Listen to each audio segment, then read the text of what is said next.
शासक जी अपने रचना को पवित्र करने के लिए मेरे साथ साथ में सदगुरु भगवान के नाम का एक जय घोष एक जयकारा, जिनकी अपार कृपा से आज हम सबको यहाँ पर ये गांव साहब में परम पूजनीय मंत्रीय सदगुरुदेव रामदास जी महाराज की ये जो मीठी आदमी आज ये जो समागम यहाँ पर आयोजित किया गया है, तो आज के समागम में हमारे बहुत ही परम वंदनीय पूजनीय सदगुरुदेव पीठाधीश्वर माई देवा शक्ति पीठ दरबार जर्मनी के पीठाधीश्वर सदगुरुदेव राम सिंह जी महाराज और मेरे बगल में बैठे हुए हमारे महात्मा जी प्रभा मुनि जी जो हरिद्वार से आज आए हैं, और शासन जी और बलबीर दास जी महाराज हमारे बीच में बैठे। अभी रवि जी अपने संत रवि जी महाराज अपना संदेश दे के गए हैं, और भी जितने अगल बगल में मेरे संत महापुरुष और सजिंदे बैठे हैं, समक्ष बैठे संत महापुरुष मातृशक्ति सबको आज की अपना संत समागम की बहुत बहुत बहुत शुभ आशीष और हार्दिक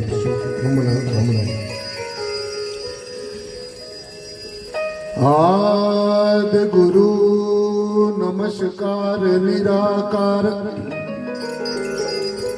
श्री सतगुरु चरण ओत प्रोत परवेश एक अनेक विस्तार रब नमस्कार बुद्धा चरण घट घट में परवेश सतगुरु चरण शरण में कटे पाप और रोग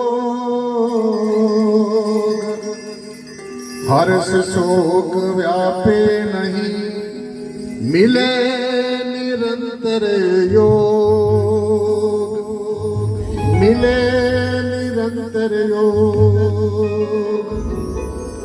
सतगुरु के प्रताप से होता आत्मनूर काम क्रोध मद लोभ मोह सब हो चकनाचूर। नमो नमो गुरुदेव जी सतसंगत आप सजाई आदि अनादि अनंत गुरु जी हरदम होत सहाय अजी हरदम होत सहाय। धन धन मेरे सतगुरु प्रियतम गुरु महताब बार बार करूं वंदना नमस्कार हर बार अजी नमस्कार हर बार। प्राधीनता पाप है जान लो रे मन मीत रविदास दास प्राधीन को कौन करे है प्रीत अजी कौन करे है प्रीत।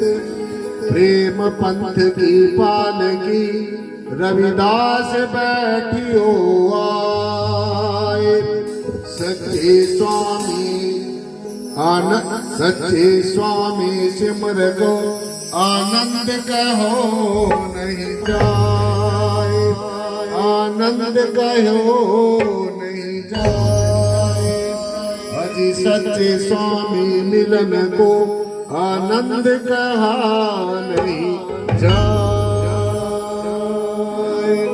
सुशासन जी आज बहुत खुशी का दिन है, जिसके जीवन में सत्संग हो सतनाम हो और सदगुरु हो, तो मैं समझता हूं कि उसका लौकिक जीवन और अलौकिक जीवन दोनों सफल हो जाया करते हैं। संत समागम हरि कथा तुलसी दुर्लभ दोए। अगर दुनिया में कोई दुर्लभ चीज है, अगर कोई मुश्किल चीज है, तो वो संतों का दर्शन और ये हरि की कथा परमेश्वर के मीठे मीठे नाम की चर्चा जो आज हम सबको मिल रही है। तो मैं समझता हूँ मेरे बड़े अहोभाग्य है, कितने संतों महापुरुषों का दर्शन सदगुरुदेव रामदास जी महाराज की अपार कृपा से आज हमें हो रहा है, और मेरा बड़ा सौभाग्य रहा है कि मैं गुरु जी के साथ संत रामदास जी महाराज के चरणों में मुझे रहने का बड़ा मौका मिला है। आज उन्हीं के ही एक लगाया गया पौधा जो हमारे जो अभी आपको अपना संदेश देकर गए हैं, कितनी सुंदर रचना उन्होंने की है।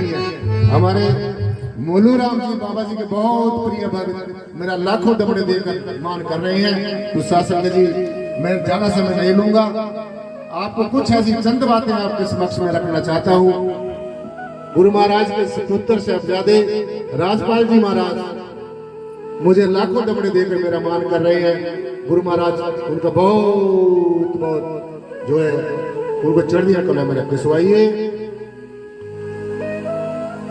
गुरु जी ने जो संतों के संत शिरोमणि हुए हैं, पीरों के पीर, सीधों के सीध और दुनिया भर में जिनका आज डंका बज रहा है, परम श्रद्धेय संत शिरोमणि श्री गुरु रविदास जी महाराज को हम सर्वप्रथम सत सत नमन करते हैं। संविधान के निर्माता, नारी के मुक्तिदाता, भारत के वाक्य विदाता, बोधिसत्व, विश्व रत्न, 32 डिग्रियों के हासिल करने वाले और 9 भाषाओं का जिनको परिपूर्ण ज्ञान था, बोधिसत्व बाबा साहब डॉक्टर भीमराव अम्बेडकर जी को भी हम सत सब नमन करते हैं।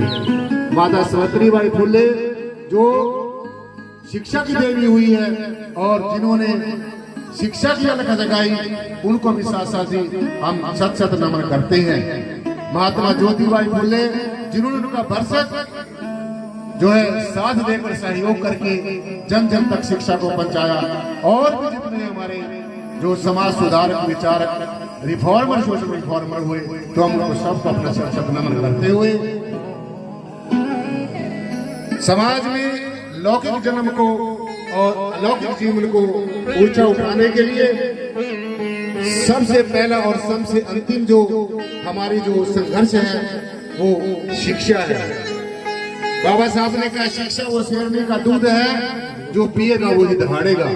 महात्मा जी मेरा लाखों दबड़े देकर जो है सम्मान कर रहे हैं। गुरु महाराज का बहुत बहुत शुक्रिया, उनको चढ़िया कला में रखें। सो शिक्षा, लेकिन शिक्षा ही नहीं, शिक्षा के साथ में दीक्षा भी होनी चाहिए। सो मैं सभी माताओं से, बहनों से ये प्रार्थना करूंगा, उनके अनुरोध आग्रह करूंगा कि अपने अपने बच्चों को लौकिक शिक्षा भी दें और साथ साथ में आध्यात्मिक शिक्षा भी दें। सो इसलिए साथ संगत जी, जो प्रेम है, जो प्यार है, हमारे वेदों, शास्त्रों, ग्रंथों, उपनिषदों का ये सार है। महात्मा जी जगाराम जी मेरा बहुत बहुत मान कर रहे हैं, और हमारे बहुत ही प्रिय महात्मा जी मंगत राम जी, बहुत बहुत धन्यवाद शासन जी। सो गुरु जी राम सिंह जी महाराज मुझे लाखों दमड़े देकर, बलबीर दास जी महाराज लाखों दमड़े देकर मेरा बहुत बहुत मान कर रहे हैं, तो बहुत बहुत शुक्रिया। सो इसलिए हमारी भक्ति कैसे संपूर्ण होगी, चाहे हम दुनिया के सारे ग्रंथों, शास्त्रों, वेदों, उपनिषदों का पठन पाठन कर ले, कितनी भी वाणी पढ़कर हम कंठस्थ कर ले, वो बहुत अच्छी बात है, परंतु इसको सिर्फ जैसा जैसा गुरुओं ने हमारा कहा, महात्मा जी रवि जी, संत रवि महाराज जी मेरा लाखों दमड़े देकर मान कर रहे हैं, बहुत बहुत सभी संतों महात्मा का बहुत बहुत शुक्रिया।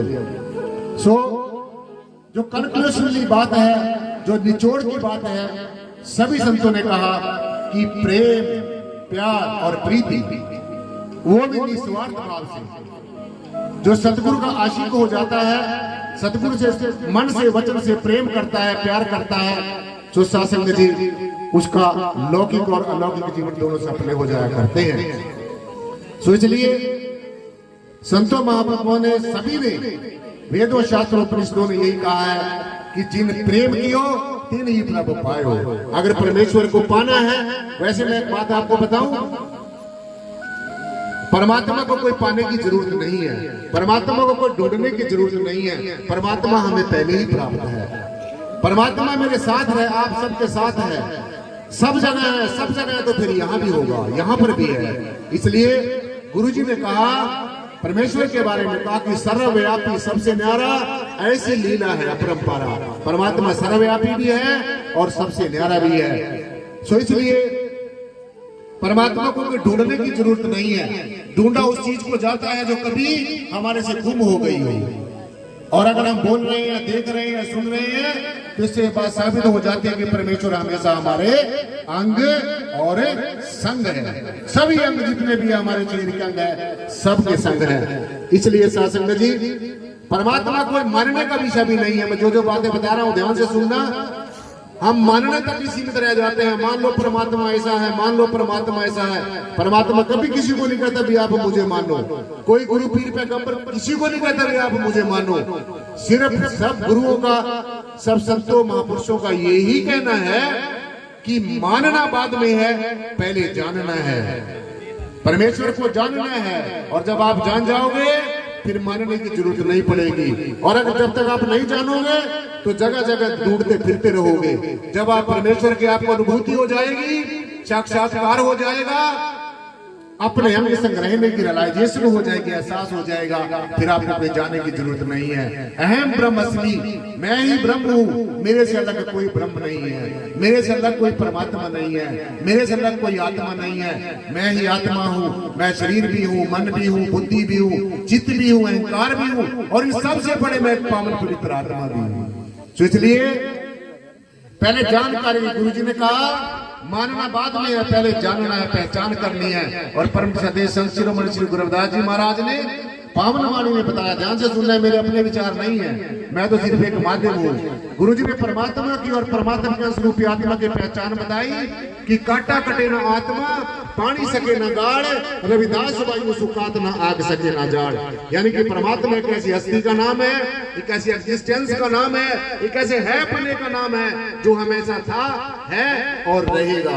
तीन काल है, सत्य तू, मिथ्या है संसार। इसलिए सदगुरु महाराज के समय में जब साधना की होगी, परमेश्वर को जानने की कोशिश की होगी, तो ऐसा समय जरूर आया होगा। और ऐसी शक्ति को उन्होंने दर्शन दीदार किया होगा जो आग से जलाकर देखी होगी, जली नहीं होगी, पानी से गलाकर देखी, गली नहीं होगी, हवा से उड़ाकर देखी, उड़ी नहीं होगी, अस्त्र शस्त्र से काट कर देखी, वो कटी नहीं होगी। पांचों तत्वों का जिसके ऊपर प्रभाव नहीं होता, जो सबको प्रभावित कर देता है, वो परमात्मा होता है। जो प्रभावित हो जाता है वो परमात्मा नहीं होता है। सो ये परमेश्वर की पहचान है। गीता में भगवान कृष्ण ने पावन उपदेश देते हुए कहा, नैनम छदयन्ति शस्त्राणि नैनम दहति पावका। हे अर्जुन, तेरे असली स्वरूप को न अग्नि जला सकती है, पानी गला सकता है, हवा उड़ा सकती है, अस्त्र शस्त्र काट सकता है। तो आज हमने जानकर देखना है कि हम क्या कर रहे हैं। हम इंसान के भगवान बनाए हुए भगवान के पीछे भाग रहे हैं, भगवान के इंसान की हम तिरस्कार करते हैं। तो इसलिए एक भगवान का बनाया हुआ इंसान है, जैसे सारा ब्रह्म बैठा है, ये मातृशक्ति बैठी है, प्यारे प्यारे नौजवान बच्चे, छोटे छोटे बच्चे नई नई पोशाकें पहन के इस प्रोग्राम की सज्जो सजा को करके कितना प्यारा आपने इसको प्राला किया है। तो ये कौन करता है? ये आपके माध्यम से परमेश्वर ही करता है। आपने कर्ता नहीं बनना, अकर्ता भाव से सारे कार्य करने हैं। संसार में रहना है, संसार में तुम रहो, लेकिन संसार तुम्हारे अंदर न रहे। और वो तभी संभव होगा जब हम करने वाले नहीं बनेंगे। एक तरफ तो हम करने वाले हम बन जाते हैं, दूसरी तरफ हम कहते हैं सदगुरु करता है, तीसरी तरफ कहते हैं परमात्मा करता है। तो मेरे ख्याल में तो करने वाले फिर कितने हो गए? तो करने वाले ज्यादा नहीं हो सकता। ना करतासी ना भुगतासी मुक्तेवासी सर्वदा। ना हम करने वाले हैं, ना हम भोगने वाले हैं। हम कौन हैं? हम हमेशा मुक्त थे, मुक्त हैं और मुक्त रहेंगे, क्योंकि हम पावन पवित्र आत्मा हैं। हम शुद्ध बुद्ध आत्मा हैं, हम निर्गुण स्वरूप आत्मा हैं, हम निराकार स्वरूप आत्मा हैं, हम सर्वाधार स्वरूप आत्मा हैं। अहम आत्मा सर्वभूतेषु, मैं ही एक आत्मा सब जगह व्यापक हूँ। तो मेरा कभी विनाश नहीं होता। वो कौन है? वो भी आप ही, वो आपके अंदर